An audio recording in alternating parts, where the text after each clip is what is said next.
Praise the Lord. एक बारी फिर से आप सब लोगों का स्वागत है परमेश्वर के भवन में। और वो समय जो कि परमेश्वर की हजूरी में हम गुजारते वो बेशकीमती होता। जैसे कि मैं पहले भी बोला कि संसार के हज़ारों पलों से बेहतर है कि परमेश्वर की हजूरी में कुछ पल गुजार लिए जाएं। Praise the Lord. और उसकी आनंद का हम अंदाज़ा नहीं लगा सकते। संसार में जाते हैं, टेम्परेरी खुशी हमें मिलती है ना। कुछ लोग नशा करके टेम्परेरी खुशी जानना चाहते हैं, कुछ दोस्तों में पार्टीज़ करके कुछ टेम्परेरी खुशी मिलना चाहते हैं, लेकिन जब वहाँ से हट जाते फिर पता लगता कि मैं तो अकेला ही हूँ, है ना, कोई मेरे साथ नहीं है। किसी मुसीबत में पड़ जाते तो लगता है कि मेरे वो दोस्त कहाँ गए जो मेरे साथ पार्टीज़ करा करते थे, वो लोग कहाँ गए जो कहते थे कि हम तो तुम्हें नहीं छोड़ेंगे चाहे कोई भी छोड़ दे, है ना। लेकिन मेरे प्रियो, आपको यही मैं सिखाना चाहता हूँ, मेरे जीवन का भी यही एक्सपीरियंस है कि जो परमेश्वर आपके साथ कर सकता वो कोई भी नहीं कर सकता।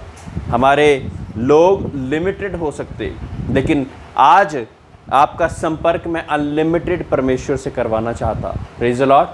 वो परमेश्वर जो कि अनलिमिटेड वजहों से भी आपके साथ होना चाहता, है ना। हमारे लोग कुछ देर तक हमारे साथ चलते और फिर हमारा साथ छोड़ने का साहस कर लेते, लेकिन एक ऐसा परमेश्वर है कि जो कि जब हम पापी ही थे तब उसने हमारे लिए जान दी।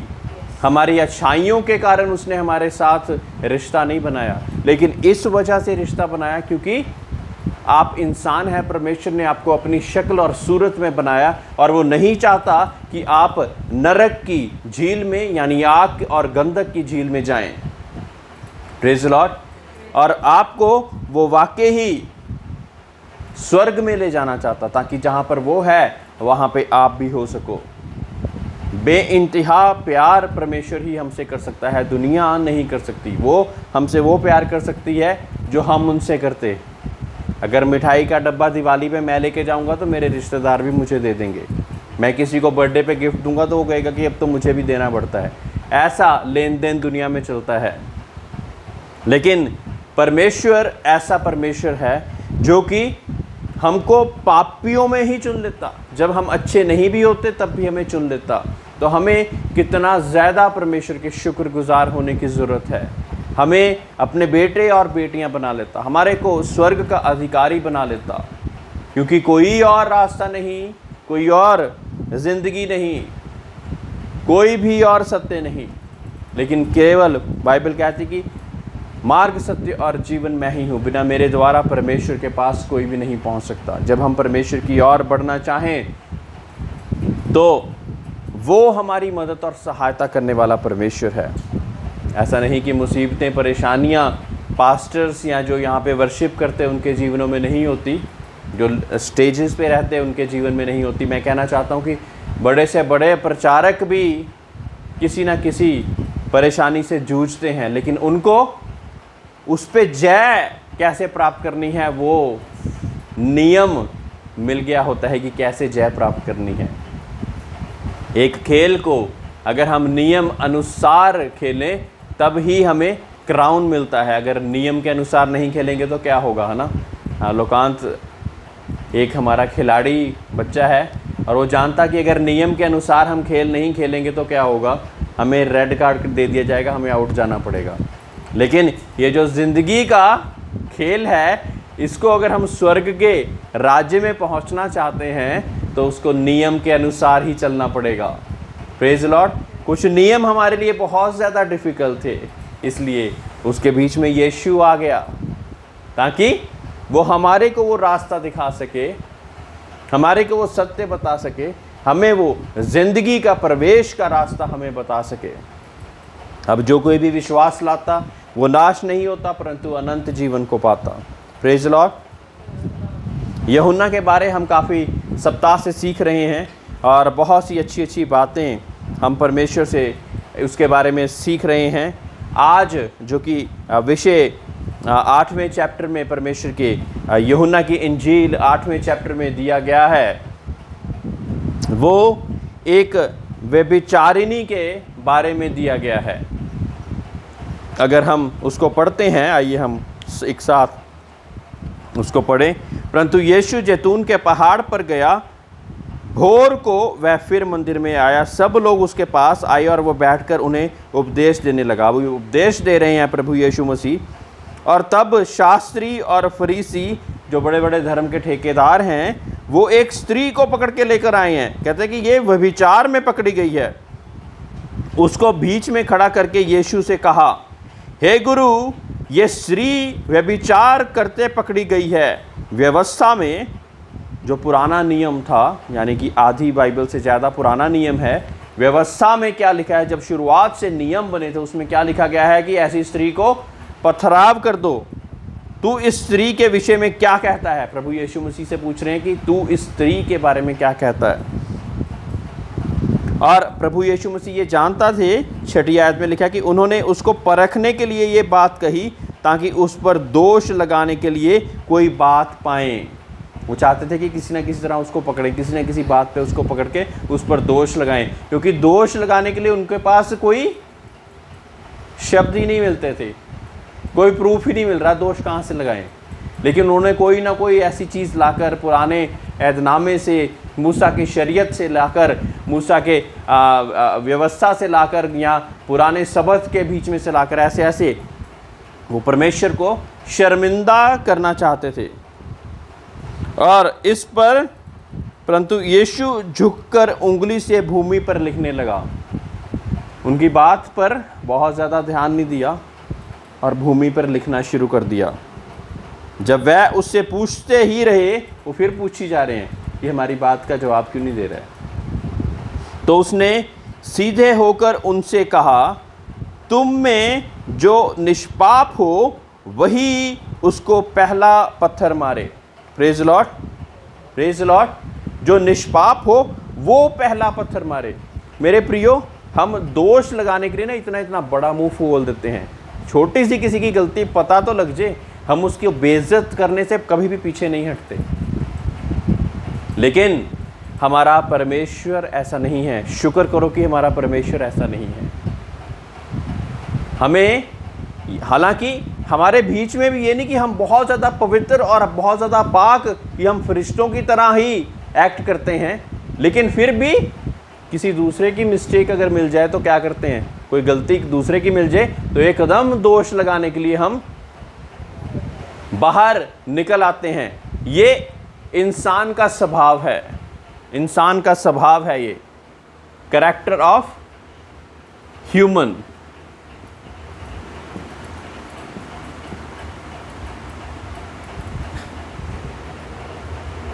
दोष लगाने का स्वभाव है। आपको पता है दोष लगाना या दोष लगाने का स्वभाव कहां से आता है, इसका सोर्स क्या है?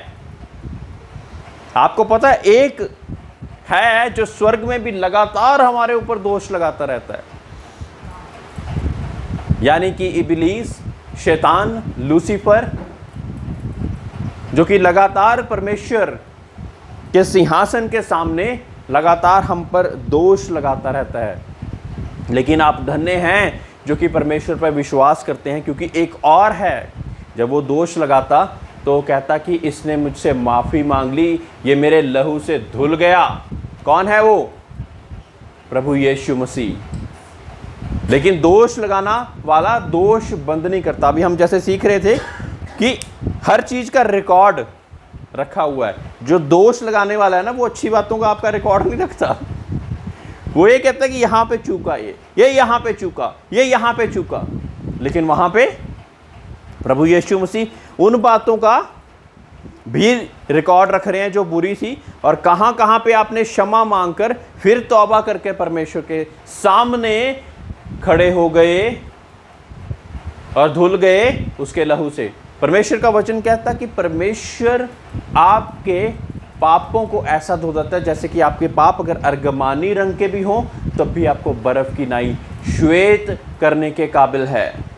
Praise Lord, praise Lord. अर्गमानी रंग के पापों को श्वेत करने के काबिल परमेश्वर का लहू ही है, बशर्ते आपने उसके लिए माफ़ी मांगी कि नहीं। कॉन्शियस कई लोगों की डेड हो जाती है। अभी हमने पीछे थोड़ी सी देर पहले आशिफा से सुना कि कुछ लोगों को पता ही नहीं लगता कि पाप कर रहे हैं। और कॉन्शियसनेस पाप की, कि पाप क्या होता है और ये गलत है, वो हमें पवित्र आत्मा देती है। क्योंकि अगर हम पाप में ही पड़े रहेंगे तो क्या होगा, तो हम नरक के अधिकारी बन जाएंगे। लेकिन हमने बनना तो स्वर्ग का अधिकारी है। इसलिए परमेश्वर से इस बात को भी मांगना बहुत ज़्यादा ज़रूरी है दुआओं में। बहुत से लोग ऐसी दुआ करते ही नहीं, कहते कि मैं तो बहुत ज़्यादा धर्मी हूँ, मैं क्यों ऐसी दुआ करूँ। परमेश्वर मुझे बता कौन सी ऐसी चीज़ है जो कि मुझ में गलत है। अभी भी तेरी बड़ी आशीषें मेरे ऊपर आने को हैं, लेकिन कौन सी ऐसी चीज़ जो कि मुझे अभी भी रोक के रखती, कौन सी ऐसी चीज़ है। क्योंकि एक दोषी है, जब भी आशीष परमेश्वर देने लगता, उसको रोकने के लिए कहता कि इसने ये करा हुआ है, इसने ये करा हुआ है, इसने ये करा हुआ है। फिर वो आशीषें हमारे लिए डिले हो जाती। ऐसा नहीं कि परमेश्वर आपको आशीषित नहीं करना चाहता। परमेश्वर तो स्वभाव से ही प्यार है, प्यार करने वाला है, आशीष देने वाला परमेश्वर है। लेकिन वो अपने कायदे कानूनों में बंधा हुआ भी है। Praise Lord, praise Lord. हमें बहुत ज़रूरी इस बात का ज्ञान होना कि कौन सी ऐसी चीज़ है जो कि मेरे जीवन में तो है लेकिन परमेश्वर को पसंद नहीं। वो आपकी एंगर हो सकती है, आपका गुस्सा हो सकता है, आपकी ईर्ष्या हो सकती है, आपकी नफरत हो सकती है, आपका दूसरों पर दोष लगाना हो सकता है, आपका दूसरों की निंदा करना हो सकता है। ऐसी बहुत सी चीज़ें। ये स्वभाव परमेश्वर का नहीं तो ये परमेश्वर की नहीं है, ये स्वभाव शैतान का है। अगर शैतान का स्वभाव हम पहने हुए हैं तो जहां पर वो है वहीं पे जाने के काबिल बनेंगे ना। Praise the Lord. लेकिन हम अगर स्वभाव परमेश्वर का पहने हुए हैं तो क्या होगा, फ्रूट्स ऑफ द स्पिरिट दिखेंगे हमारे अंदर। क्या है वो, जोर से बोलिए। प्रेम, आनंद, शांति, धीरज, कृपा, भलाई, विश्वास, नम्रता, संयम। Thank you so much. शिफा ने सारी 9 जो fruits of the Holi spirit हैं वो बता दिए। खुदा का शुक्र, परमेश्वर का धन्यवाद। ये स्वभाव, हम इस एक एक स्वभाव को पहनना आसान नहीं है। दुनिया में रहते हो आप, एक गाली को 10 गालियां सुनाने वाले। कोई हमसे गुस्सा होके तो दिखाए, मैं इसको बताऊंगा, जब मेरा समय आएगा फिर मैं बताऊंगा क्या करना है इसके साथ। कई लोगों ने चुप रहना तो सीख लिया है, लेकिन मन में है कि इसको बदला तो जरूर लूंगा मैं। जो भूल जाता ना, उसने हमारे पापों को जैसे पूर्व पश्चिम से दूर है इतनी दूर कर दिया।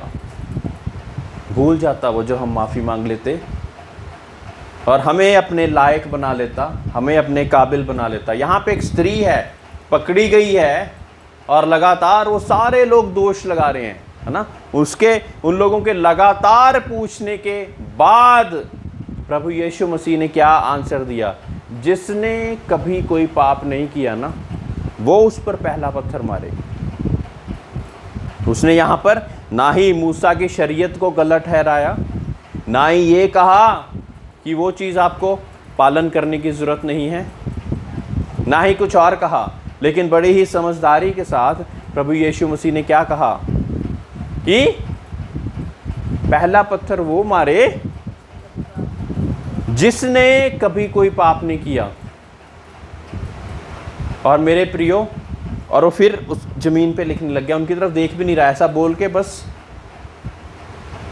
और जब आंखें उठाकर देखा तो वहाँ पे कोई भी नहीं खड़ा था, क्योंकि उनके अंदर की कॉन्शियसनेस यानी कि ज़मीर उनको बार बार उस चीज़ के बारे में बोलने लग गया। जो जो उन्होंने पाप किए होंगे वो याद दिलाने के लग गया होगा। और छोटे से लेके बड़ा तक पत्थर वहीं पे फेंक के वापस चले गए। सिर्फ वो स्त्री रह गई वहाँ पे। प्रभु यीशु मसीह ने उस स्त्री से पूछा कि वो लोग कहाँ गए। वो कहते कोई भी नहीं। क्या कोई भी नहीं है जिसने पत्थर उठा के तुझ पर पत्थर मारने की कोशिश की?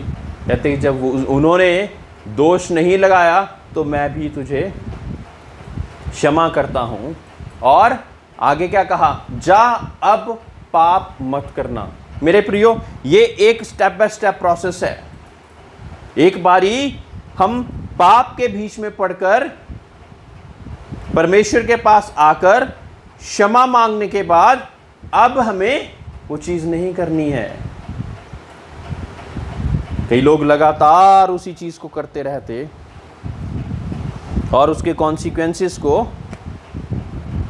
झेलते। फिर यीशु ने सीधे होकर उससे कहा, 10वीं आयत में लिखा है, हे नारी, वे कहाँ गए?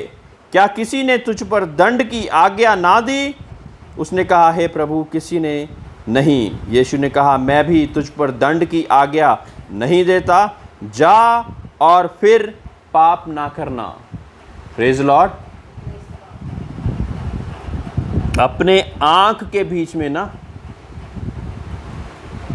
कंकड़ होते हुए भी दूसरे की आंख का कंकड़ सीधे करने की कोशिश कर रहे होते हैं हम। पहले अपनी आंख का कंकड़ तो ठीक कर लें, फिर ही तो किसी को दिशा दिखा पाएंगे, नहीं तो कैसे दिखाएंगे दिशा। Praise Lord. हर एक कोई आजकल इंडिया में तो डॉक्टर है, वैद्य है, हकीम है।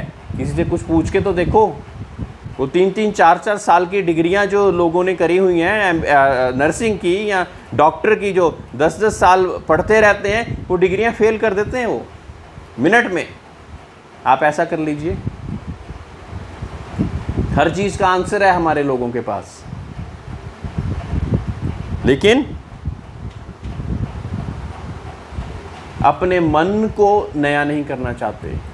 जिस चीज़ में आपने सीखा ही नहीं, उस चीज़ के आप एक्सपर्ट हो सकते हैं क्या? हाँ, मैंने किसी चीज़ के बारे में सीखा नहीं, लेकिन उस चीज़ का मैं एक्सपर्ट बन के कहूँ तो ये एक बहुत ही अलग सी बात है ना। मैंने क्रिकेट खेला ही नहीं और मैं कहूँ कि मैं सचिन तेंदुलकर हूँ, वो कहेगा मैदान में आ, एक बारी खेल के दिखा। Praise Lord. बहुत ज़रूरी इन चीज़ों को जानना। 12वीं आयत, यीशु ने फिर लोगों से कहा, जगत की ज्योति मैं हूँ, जो मेरे पीछे हो लेगा वह अंधकार में ना चलेगा परंतु जीवन की ज्योति पाएगा। मेरे प्रियो, अंधकार में चलना क्या है? अंधकार में चलना है कि प्रभु का स्वभाव पहन के ना चलना। जब हम प्रभु का स्वभाव पहन के चलते हैं तो हमारे अंदर क्या दिखता है? प्रेम का स्वभाव दिखता है, धैर्य का स्वभाव दिखता है, धीरज का स्वभाव दिखता है, संयम का स्वभाव दिखता है, दूसरों के लिए अनलिमिटेड प्यार का स्वभाव दिखता है। ये सारी चीज़ें दिखती हैं। लेकिन जब हम यीशु को पहने हुए ही नहीं हैं तो क्या होगा? तो अंधकार हमें नीचे कर देगा। परमेश्वर कहता, यीशु कहता कि जीवन की ज्योति मैं हूँ। और हमने स्टार्टिंग में पढ़ा कि ज्योति जहाँ पर चमकती है, अंधकार उसको मिटा नहीं सकता।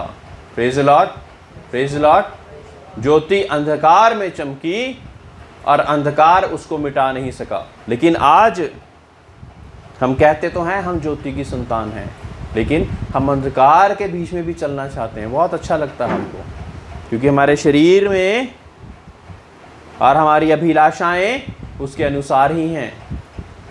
मेरे प्रियो, बहुत ज़्यादा ज़रूरी कि परमेश्वर जो कि ज्योति है, जो कि आत्मा में चलने वाला परमेश्वर है, उसके अनुसार चलें। 13वीं आयत, फरीसियों ने उससे कहा, तू अपनी गवाही आप देता है। अब यहाँ पे पुराने ऐदनामे में ये लिखा हुआ है कि एक गवाही के कारण आदमी की बात मतलब बिल्कुल निश्चित नहीं होती। कम से कम 2 गवाहियाँ चाहिए ना। एफिडेविट जब बनाते हैं ना, कोर्ट कचहरी में कुछ भी बनाते हैं, रेंट एग्रीमेंट, गवाहियाँ कितनी पड़ती हैं? कम से कम 2। हाँ, लेकिन प्रभु यीशु मसीह ने उनको दिया, कहते हैं कि हाँ, आप ये सोचते हैं कि 2 गवाहियाँ होनी ज़रूरी थी। अपने आप से कहता है कि मैं ज्योति हूँ, तेरे साथ कोई और गवाही देने वाला तो है नहीं, हम कैसे माने? वो कहता है कि मैं अकेला नहीं हूँ, और अगर मैं अकेला भी होता ना तो मेरी गवाही सच्ची है। इतना अधिकार रखता है परमेश्वर। Praise the Lord. लेकिन तुम्हारे लिए मैं ये कह देता हूँ कि मेरे साथ मैं अकेला ही नहीं हूँ, मेरा परमेश्वर, मेरा बाप भी है जो कि मेरी गवाही देता है। Praise the Lord, praise the Lord. हम जब 2 या 3 व्यक्ति होकर प्रार्थना करते हैं तो क्या होता है, एक गवाही के रूप में हम खड़े हो जाते हैं, प्रार्थना करते हैं। और 2 या 3 व्यक्तियों के बारे में परमेश्वर ने क्या लिखा है, जब 2 या 3 व्यक्ति एक मन होकर प्रार्थना करेंगे तो क्या होगा? हाँ, परमेश्वर हमारे बीच में मौजूद होगा और हमारी दुआ सुनी जाएगी। और दुष्ट पता क्या करता है, 2 व्यक्तियों को एक मन ही नहीं होने देता। आजकल सबसे ज़्यादा डिफिकल्ट, सारे बैठे हुए ना 1000 व्यक्तियों में 2 व्यक्ति नहीं मिलेंगे जो कि एक मन के हों। बड़ी ही अजीब बात है, एक मन का होना ही बहुत ज़्यादा ज़रूरी होता है, क्योंकि ये चीज़ आपको नहीं पता लेकिन दुष्ट को पता है कि एक मन हो गए तो सिचुएशन बदल जाएगी। क्योंकि एक मन होकर जब ये प्रार्थना करेंगे तो क्या होगा, दुआएं सुनी जाएंगी और इनके जीवन में आनंद और उद्धार आ जाएगा और ये परमेश्वर के पीछे हो लेंगे। वो नहीं चाहता कि आप स्वर्ग में जाएं, वो चाहता है कि आप कुड़कुड़ाते रहें, फ्रस्ट्रेटेड रहें। लेकिन जो लॉ है उसके अकॉर्डिंग अगर हम चल पड़े तो हमारी दुआएं सुनी जा रही हैं और हम खुश भी हो रहे हैं और हम गवाही का पात्र भी बन रहे हैं। ज़रूरी है ये। 21वीं आयत, उसने फिर उनसे कहा, मैं जाता हूँ और तुम मुझे ढूंढोगे और अपने पाप में मरोगे। जहाँ मैं जाता हूँ वहाँ तुम नहीं आ सकते। इस पर यहूदियों ने, है ना, यहूदी वहाँ पे बहुत ज़्यादा परेशान होते थे। कुछ भी यीशु मसीह बोलता था वो कहते थे कि इस पर दोष कैसे लगाया जाए, है ना। अब उसने बोला कि जहाँ पे मैं जाता हूँ वहाँ पे तुम आ नहीं सकते, तो आपस में मन में क्या सोच रहे हैं कि मुर तो नहीं जाएगा, क्योंकि मौत की कब्र में तो हम नहीं आ सकते, वही ऐसी जगह है। जबकि परमेश्वर यीशु मसीह उनको क्या बताना चाह रहे हैं कि मन नहीं फुराया होगा तो वो स्वर्ग में चला जाएगा, और वो नरक वाले जो लोग हैं, नरक के स्वभाव को पहने हुए हैं, वो स्वर्ग में पहुंच सकते हैं क्या? नहीं पहुंच सकते। Praise the Lord. 31वीं आयत, तब यीशु ने उन यहूदियों से जिन्होंने उस पर विश्वास किया था कहा, यदि तुम मेरे वचन में बने रहोगे तो सचमुच मेरे चेले ठहरोगे। तुम सत्य को जानोगे और सत्य तुम्हें स्वतंत्र करेगा। मेरे प्रियो, दुष्ट चाहता कि आप सत्य को ना जानो, धुंधला सच आपके सामने पेश करना चाहता। क्योंकि अगर सत्य को आप जानोगे तो सत्य तो आपको स्वतंत्र कर देगा। सत्य किन किन चीजों से आपको स्वतंत्र कर सकता है, बताइए बताइए।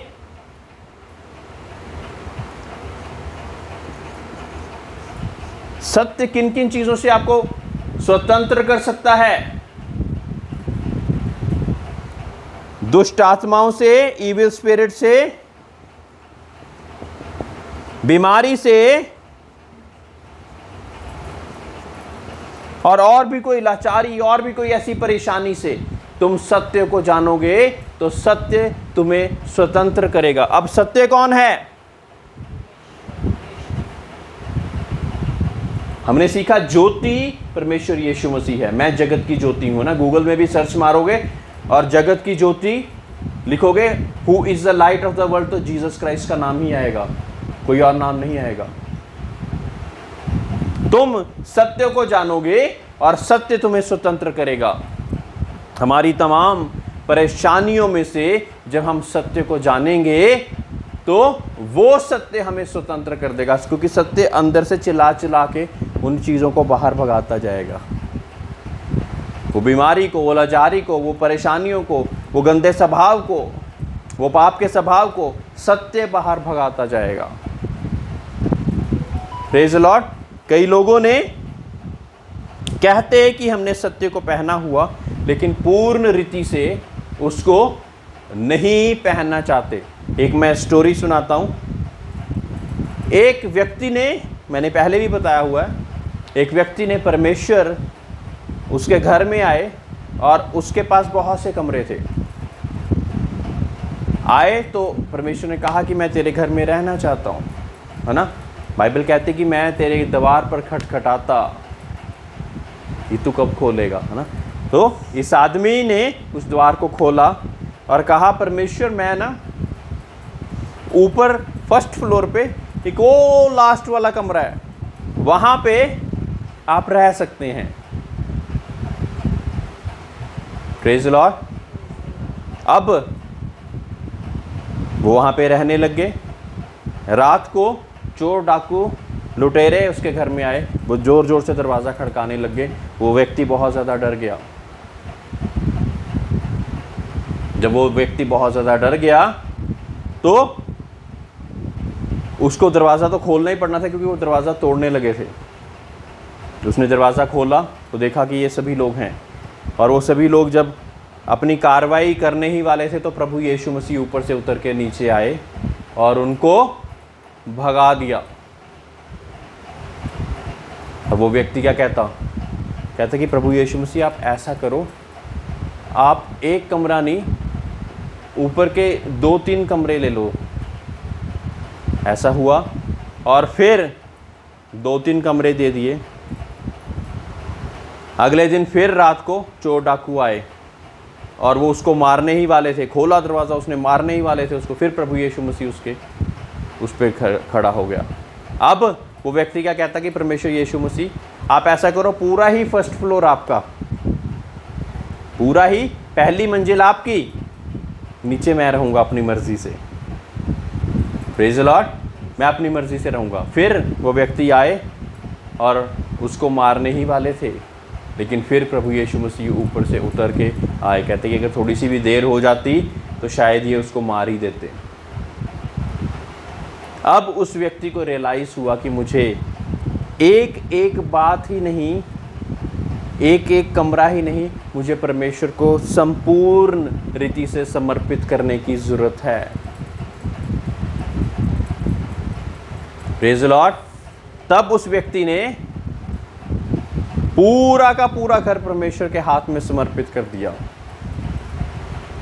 और फिर वो व्यक्ति जो चोर डाकू लुटेरे थे वो उसके घर के पास आने से भी डरते थे। एक ज्योति चमक रही है वहाँ पर, लगातार वो ज्योति चमकती जा रही है। मेरे प्रियो, बहुत सी मर्तबा हम लोग एक पूरे घर को क्लीन करके ना, साफ करके, कूड़ा साइड पे रखना चाहते हैं। अगर कूड़ा हम साइड पे रखेंगे, क्या वो घर साफ कहलाएगा? नहीं कहलाएगा। कोई ऐसी आदत को नहीं छोड़ना चाहते, कोई ऐसे स्वभाव को नहीं छोड़ना चाहते। मैं संडे को चर्च जाऊंगा, मैं ऑफरिंग भी दूंगा, जहाँ पे पास्टर साहब बुलाएंगे वहाँ पे भी पहुँच जाऊंगा, लेकिन कुछ ऐसा है उसको तो मैं नहीं छोड़ सकता। वो तो मेरा पर्सनल है, उसको मैं ना पास्टर के साथ डिस्कस करूंगा, ना खुदा बाप के साथ सीधे के सीधे डिस्कस करूंगा। वो मेरा अपना ही है। उस कमरे में परमेश्वर नहीं आ सकते, वहाँ पे मुझे गंदगी ही पसंद है। तो क्या दुष्ट आप पे अटैक कर सकता है ऐसे समय पर? बताएं। कर सकता है। आप जानते हैं इस बात को कि कर सकता है, क्योंकि पूर्ण रीति से हमने परमेश्वर को नहीं सौंपा। पूरा समर्पण यानी पूर्ण विजय। Praise the Lord. जब संपूर्ण समर्पण कर देंगे तो संपूर्ण विजय को पाएंगे। आधे समर्पण में नो विजय, कोई विजय नहीं है। आधे अधूरे समर्पण पे कोई विजय नहीं है। बहुत से लोग सिर्फ परमेश्वर को तब याद करते जब बहुत ज़्यादा परेशानी में पड़ जाते, तभी याद करते। दुआएं करते, एक बारी तो परमेश्वर ने चंगा कर दिया, दूसरी बार भी परमेश्वर ने चंगा कर दिया, लेकिन आते पापा से पैसे मांगने ही हैं सिर्फ, और हमारे साथ कोई रिश्ता ही नहीं है परमेश्वर का। ऐसा क्यों कर रहे हैं हम? तब हम पापा को पापा बना लेते जब हमें किसी चीज़ की ज़रूरत होती है। हमें चंगाई की ज़रूरत होती है, हमें पैसों की ज़रूरत होती है, हमें किसी और चीज़ की ज़रूरत होती है, तब हम पापा को पापा बोल देते हैं। लेकिन अदरवाइज हम अपने हिसाब से जीना चाहते हैं, हमारा अपनी पार्टी वाला माहौल बना रहना चाहिए।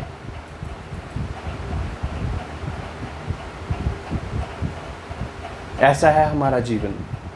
लेकिन मेरे प्रियो, अगर हम हर वक्त परमेश्वर को सिमरन करेंगे तो दुख आने के चांसेस नहीं हैं। दुख आएगा भी तो क्या होगा, वो आपके अंदर की शांति को देखकर वापस लौट जाएगा। ऐसा नहीं कि दुख आने की कोशिश ही नहीं करेगा, करता रहेगा वो तो लगातार, जब तक इंसानी रूप में हैं हम। लेकिन दूर होता जाएगा, वो दूर होता जाएगा, दूर होता जाएगा। Praise the Lord. सो ऐसा है हमारा परमेश्वर का स्वभाव। परमेश्वर को हर जगह पर आप निमंत्रण दें, हर जगह पर आप परमेश्वर को पहने, पूर्ण रीति से, आधी अधूरी रीति से नहीं।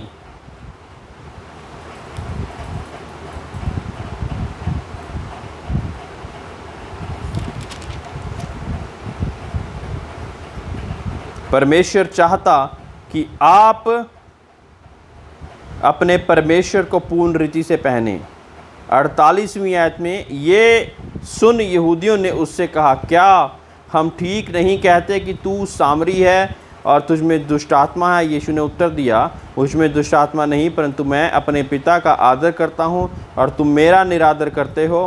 परंतु मैं अपनी प्रतिष्ठा नहीं चाहता, हाँ एक है जो चाहता है और न्याय करता है। मेरे प्रियो, संसार में दुनिया के लोग क्या चाहते? अपनी प्रतिष्ठा चाहते। यहाँ पे परमेश्वर यीशु मसीह सब कुछ कर रहा है, उनके कोढ़ियों को चंगा कर रहा है, उनके रोगियों को चंगा कर रहा है, लेकिन प्रतिष्ठा सारी, आदर महिमा आप परमेश्वर को दीजिए, ऐसा बोल रहा है। संसार के लोग, उनसे कुछ हो भी जाए तो क्या कहते हैं? मैं ही गुरु, मैं ही सब कुछ। गुरु का काम एक रास्ता दिखाना तो है, परमेश्वर की नज़दीकी में खींचना तो है, लेकिन अगर अपनी प्रतिष्ठा के ही चाहवान हो जाएंगे, क्या हो जाएंगे फिर हम प्रभु से दूर हो जाएंगे। प्रतिष्ठा के, आदर और महिमा के योग्य कौन है? सिर्फ और सिर्फ एक, और वो है प्रभु परमेश्वर, जो कि एक शब्द से सारी पृथ्वी को बना भी सकता है तो मिटा भी सकता है। एक शब्द से हवा को रुख बदलने वाला परमेश्वर है। एक शब्द से तूफानों को रोकने वाला परमेश्वर है। एक शब्द से समुद्रों को दो भागों में बांटने वाला परमेश्वर है। एक शब्द से आसमान से मन्ना बरसाने वाला परमेश्वर है। एक शब्द से आसमान से आग बरसाने वाला परमेश्वर है। इतना बड़ा परमेश्वर होने के बावजूद वो, हम अगर पूरे ग्लोब में देखें ना कि हम कितने बड़े हैं, तो एक डॉट की तरह भी नज़र नहीं आएंगे। ऐसे कई ग्लोब हैं जो कि परमेश्वर ने बनाए हैं, ऐसे कई गैलेक्सीज हैं जो कि परमेश्वर ने बनाई हैं। उसमें अगर सब कुछ देखें तो हम एक डॉट के समान भी नहीं हैं। लेकिन आप सोचिए कि फिर भी परमेश्वर हमसे कितना प्यार करता है, फिर भी वो हमसे कितना प्यार करता है। हमारी दुआओं को सुनने के लिए हमेशा अपने कान लगाए रखता है। कुछ भी ना होते हुए हमें सब कुछ बना देता है। Praise the Lord. इतना अच्छा हमारा परमेश्वर है।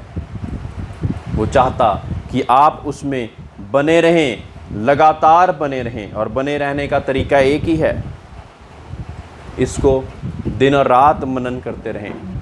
मेरे प्रियो, meditate on the law of God day and night. परमेश्वर के वचन को अध्ययन करते रहना है दिन और रात, तभी वैसी सोच पाएंगे, वैसा स्वभाव पाएंगे। ऐसा नहीं कि हम पढ़ ही रहे हैं लेकिन चलते फिरते क्या हम परमेश्वर के वचन के बारे नहीं सोच सकते? जिसके साथ प्यार हो जाता है ना इंसान, जब गर्लफ्रेंड बॉयफ्रेंड होते हैं, जिसके साथ प्यार हो जाता है ना, वो दिन रात उसी के बारे सोचते रहते हैं। अगर हमारा प्यार परमेश्वर होगा तो हम दिन और रात किसके बारे सोचेंगे? और उसकी सच्चाइयों को सोचते रहेंगे। Praise the Lord. उसके लिए हम क्या कर सकते हैं उसके बारे में हम सोचते रहेंगे। किसी को प्यार धन से है, वो इसी बारे में सोचता रहता है कि कैसे धन को डबल करूं, ट्रिपल करूं, चौगुना करूं। परमेश्वर कहता कि तू अपना धन वहाँ पे इकट्ठा कर जहाँ की ना टिड्डियाँ और ना कीड़ा लगने के चांसेस हैं, यानी कि स्वर्ग में। तो जब हमारा प्यार परमेश्वर से हो जाएगा तो हम उसी की बातों में लगातार अपना मन, अपना ध्यान लगाते ही रहेंगे।